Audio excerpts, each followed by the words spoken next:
SLG concept ఏంటి? మీరు చేయాల్సినది గ్రూప్గా కదా. Individual livelihood of course I can understand, but మీరు ఎస్ఎల్జీ అనే కాన్సెప్ట్లో వచ్చినప్పుడు సభ్యులు అందరూ లోన్ తీసుకున్నారు, హస్బెండ్తో బిజినెస్ పెట్టుకున్నారు, హస్బెండ్ అడుగుతున్నాడు పేరు కావాలి ఉన్నాయంటే that is not women empowerment. Women empowerment అంటే ఏంటి? 5 మంది మహిళలు కలిసి ఒక పని చేశారు. ఇప్పుడు మహిళా మార్ట్ ఉంది, చింతలపూడిలో పెట్టారు, జంగారెడ్డిగూడెం పెట్టారు, మూజీవిలో పెట్టారు అర్బన్ ఏరియాలో, కానీ డిఆర్డిఏ తరపులో పెట్టారు, మన తరపులో పెట్టలేదు. అక్కడ సభ్యులు ఎవరున్నారో వాళ్ళందరూ 300-500 కూడప్ చేసుకొని ఒక సూపర్ బజార్ పెట్టారు. చాలా చక్కగా రన్ అవుతున్నాయి సార్. ఇక్కడ మా టిఎల్ఎఫ్ కూడా అదిగా ఉంది సార్, బిల్డింగ్ లేక అది ఒకటే ప్రాబ్లం సార్. సో అర్థమవుతుందా నేను ఏం చెప్తున్నాను అంటే, అలాంటి యాక్టివిటీసే యాక్చువల్ యాక్టివిటీ అది. సో అలాంటి ఏమైనా చేస్తున్నారా? ఒక 5 మంది 10 మంది కలిసి ఒక ఎంటర్ప్రెన్యూర్ యాక్టివిటీ ఏమైనా చేస్తున్నారా? లైవ్లీహుడ్ యాక్టివిటీ చేస్తున్నారా? తెలుగులో ఒక 10 మెంబర్స్ అంటే వాళ్ళు 6 మెంబర్స్కి బతకలేదు సార్ వీడియోసే.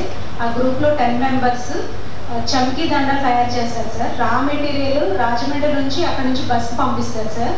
వాళ్ళు ఇక్కడ రిసీవ్ చేసుకొని ఆ 10 మెంబర్స్ పిల్లలు స్కూల్ పంపించిన తర్వాత వాళ్ళ ఇంటిలో కూర్చొని ఒకరి ఇంటిలో కూర్చొని చమ్కీ దండలు తయారు చేస్తున్నారు సార్. అవి మళ్ళీ వాళ్ళ మార్కెటింగ్కి వాళ్ళే రాజమండ్రి నుంచి వాళ్ళే తీసుకుంటారు సార్. రెడీ చేసిన చమ్కీ దండలన్నీ కూడా లోన్ తీసుకున్నారు సార్. 6 మంత్స్ బ్యాక్ అయితే సార్ పర్ హెడ్కి వచ్చి 8,000 వస్తుంది. రిటర్న్ వచ్చిందా? ఇది మీరు మానిటర్ చేసి హ్యాండ్ ఓవర్ సపోర్ట్ చేస్తే మోర్ అండ్ మోర్ గ్రూప్స్ అలాంటి సిమిలర్ యాక్టివిటీలో ఇన్వాల్వ్ అని ఉంటుంది. మీకు అక్కడ అకౌంటబిలిటీ ఉంటుంది. 5 మంది కలిసి చేస్తున్నప్పుడు అకౌంటబిలిటీ ఉంటుంది. ఒకరు తప్పు చేస్తే ఇంకొకరు క్వశ్చన్ చేస్తారు. అదే ఒక ఇండివిజువల్ యూనిట్ అనుకోండి, వాళ్ళు ఏమనుకున్నారో దాని మీద మాత్రమే ఉంటుంది. అల్టిమేట్లీ అక్కడ ఆడవాళ్ళకి ఓనర్షిప్ ఉండదు. హస్బెండ్ ఎవరో ఉంటారు, వాళ్ళే చేసుకుని ఉంటారు. నేను చెప్పేది తప్ప ఉంటే మీ పేరు మీద తీసుకుని మీ ఆయనే చేసుకుంటారు. మీకు అక్కడ ఎంపవర్మెంట్ అనేది ఉండదు. అందుకే గ్రూప్ యాక్టివిటీ 5 మంది మహిళలు చేస్తే మేము చేస్తున్నామన్న ధైర్యం వాళ్ళకి ఉంటుంది. వాళ్ళని చూసి ఇంకో గ్రూప్ స్ఫూర్తిగా ముందుకెళ్తారు. అంటే చెప్పారు కాబట్టి ప్రొవైడ్ చేయడం వచ్చింది. దానికి రెంటల్ ఇవ్వడానికి ఉండదు. బట్ ఏపీఐసి ల్యాండ్ అలాంటిది ఎక్కడైనా ఉంటే ఇస్తారంటే అలా లీజ్ తీసుకోవచ్చు.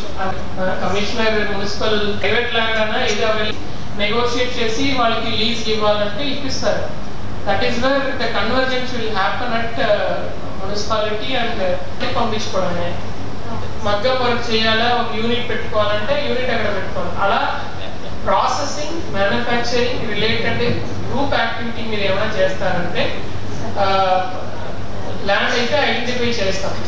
కొనేగా నేను ప్లాన్ చేస్తాను. మీరు ఏమేమి యాక్టివిటీ ఎంత ఏరియా కావాల్సి ఉంటుంది అన్నది మీరు ప్లాన్ చేసుకొని రండి.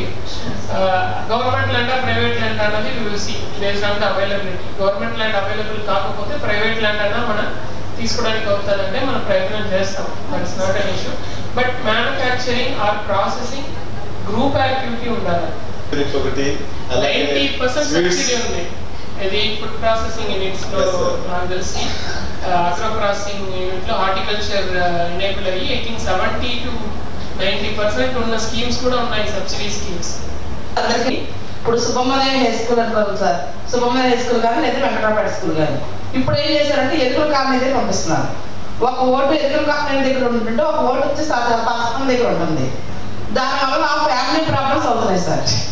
వచ్చి మళ్ళీ ఈవిడ తీసుకెళ్ళి ఎక్కడ వేయాలంటే కూడా వాళ్ళు ఏమంటున్నారంటే ఆ వేసేవాళ్ళు చాలా మేము వేసి వచ్చాం కదా అన్న. పబ్లిష్ చేసిన విషయం అందరికీ తెలియజేయాలి. తెలియజేసినప్పుడు వాళ్ళు వెళ్ళి పోలింగ్ స్టేషన్ లో వాళ్ళ పేరు ఉందా లేదా అనేది వాళ్ళు చెక్ చేసుకుంటారు. రెండోది పేరు ఉంది అంటే ఏ పోలింగ్ స్టేషన్ లో ఉంది, ఈ పోలింగ్ స్టేషన్ లో లేకపోతే వేరే ఎక్కడైనా వెళ్ళిపోయిందా అన్నది ఆ బిఎల్ఓకో లేకపోతే సచివాలయంకో వెళ్ళి అడిగితే వాళ్ళు మీ ఆధార్ నెంబర్ తీసుకుని ఆన్లైన్ లో చెక్ చేసి మీ పోలింగ్ స్టేషన్ ఈ పలానా పోలింగ్ బూత్కి వెళ్ళింది చెప్తారు. ఆ పోలింగ్ స్టేషన్ పక్కన ఉంది, మీరు వెళ్ళి వేసుకోగలుగుతారంటే వేసుకోవచ్చు. లేదా అది నాకు వేసుకోవడానికి కావాలి, చాలా దూరం ఉంది, నా ఇంటి పక్కన ఉన్న పోలింగ్ స్టేషన్ ఇదే, నాకు ఈ పోలింగ్ స్టేషన్ కావాలంటే దానికి కూడా అప్లికేషన్ ఉంది. మీరు అప్లికేషన్ పెడితే ఆ పలానా పోలింగ్ స్టేషన్కి మిమ్మల్ని మార్పిస్తారు. మనంతా ఏం చేస్తాము, ఎగ్జామ్ ముందు రోజు చదువుకునే టైంలో పొలిటికల్ పార్టీలు కూడా రేపు ఎలక్షన్ అనుకోండి వారం రోజుల ముందు తిరుగుతారు. అలా తిరిగితే ఏం చేయలేరు కదా. పక్కన పోలింగ్ స్టేషన్కి వెళ్ళిపోయారనేది కనపెట్టి ఉంటే అప్పటికి మార్చి ఉంటారు కదా, కనపెట్టకుండా వదిలేయడం వల్ల పోలింగ్ రోజు ఆవిడ ఎక్కడ ఉన్నారని చెప్పి ఎదుర్కోవాల్సిన అవసరం వచ్చింది. అది రాకూడదు. అందుకే ఈసారి అందరికీ అవేర్నెస్ కల్పించాలని చెప్పి మీటింగ్ పెట్టాను. ఇప్పుడు కూడా ఎల్లుండి ఓటర్ రోల్ పబ్లిష్ అవుతుంది. ఎల్లుండి 22 ప్రతి పోలింగ్ స్టేషన్ లో పబ్లిష్ అయ్యో రాత్రి ఏదో ఒక టైంలో వెళ్ళి మీ పేరు దాంట్లో ఉందా లేదా అని చెక్ చేసుకోండి. ఒకవేళ పేరు లేకపోతే వేరే ఏదైనా పోలింగ్ స్టేషన్ లో మీ పేరు పడిపోయిందా అన్న విషయం వెళ్ళి సచివాలయంలో మీరు అడిగితే మీ ఆధార్ నెంబర్ చూపిస్తే వాళ్ళు చెప్పేస్తారు. ఆధార్ నెంబర్, అడ్రస్, పేరు చెప్తే ఏ పోలింగ్ స్టేషన్ లో అది పడింది అన్న విషయం చెప్తారు.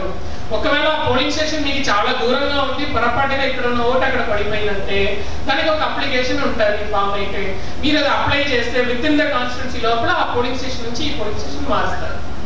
ఒక పోలింగ్ స్టేషన్ కి 1400 ఓటు దాకే ఉంచాలని చెప్పి ఆదేశాలు ఉన్నాయి. అంతకు మించి మార్చడానికి ఉండదు. ఏదైనా 5-10 ఓట్లు ఈ పోలింగ్ స్టేషన్ పక్కన పడింది, అది ఇక్కడ పడిందంటే మార్పు చేసుకోవడానికి అయితే అవకాశం ఉంటుంది.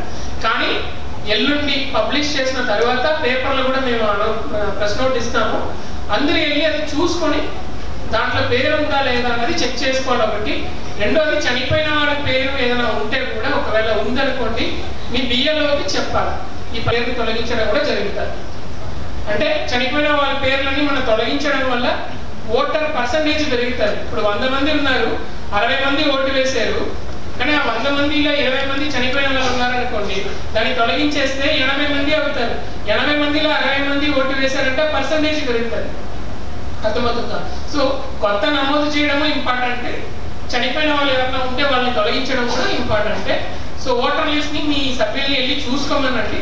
చూసి దాంట్లో ఏదైనా అబ్జెక్షన్స్ ఉంటే ఫైల్ చేయమని చెప్పండి. ఈసారి ఏలూరు కనీసం 80% ఓట్ అన్నది నమోదు అవ్వాలి. నమోదు అవ్వడం మాత్రం కాదు, ఓట్ అన్నది ఆ రోజు పోలింగ్ అన్నది జరగాలి. చేయగలుగుతారా? మీరు ఎవరు వేస్తారన్నది వేరు, అది మీ ఇష్టం. ఓటు కమిట్మెంట్ మీరు ఇస్తున్నారు, ప్రయత్నం చేయండి. డెమోక్రసీలో ఓట్ అన్నది వాళ్ళ హక్కు. ప్రభుత్వాన్ని ఎవరిని పెట్టుకోవాలన్న నిర్ణయం ప్రతి ఒక్క ఓటుకు ఉంది. నా ఓటు వల్ల ఏమైపోతుంది, నా ఒక్క ఓటు వల్ల వచ్చేది ఏంటో మీరు అనుకుంటారు చాలా మంది. నువ్వు వేసావు కదా, నేను వేయక్కర్లేదు, నాకు ఆవిడ చెప్పారు కదా సరిపోతుంది లేని అనుకుంటారు. కానీ ఒక్క ఓట్లో గెలిచిన వాళ్ళు ఉన్నారు. ఇక్కడే నేను నియర్ బై కాన్స్టిట్యున్సీ వేరే జిల్లాలో 30 ఓట్లు 20 ఓట్లు గెలిచిన వాళ్ళు కూడా ఉన్నారు. 2 సార్లు నువ్వు కౌంటింగ్ చేస్తే కూడా 20 ఓట్లు గెలిచిన వాళ్ళు 30 ఓట్లు గెలిచిన వాళ్ళు ఉన్నారు. ఇలా అనుకున్న ఒక 10-15 కుటుంబాలు ఆ ఓటు వేసి ఉంటే మారిపోయి ఉంటారు. సో ప్రతి ఒక్క ఓట్ అన్నది ఇంపార్టెంట్. సో మీ హక్కు అది, మీ హక్కు మాత్రం కాదు, మీ రెస్పాన్సిబిలిటీ, బాధ్యత కూడా అది. సో ప్రతి ఒక్కరు ఓటు వేయండి, ఓటర్ లిస్టులో నమోదు అవ్వండి. ఓటర్ లిస్ట్ వెరిఫై చేసుకుని దాంట్లో మీరు సరిగా మీ పేర్లు వివరాలన్నీ ఉన్నాయని కూడా చెక్ చేసుకోండి. ఎల్లుండి ఓటర్ లిస్ట్ అనేది పబ్లిష్ చేయడం జరుగుతుంది. Okay, thank you. Nice talking to you all.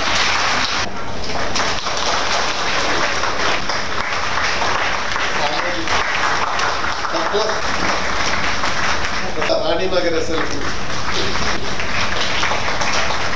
Narasimha SL గురించి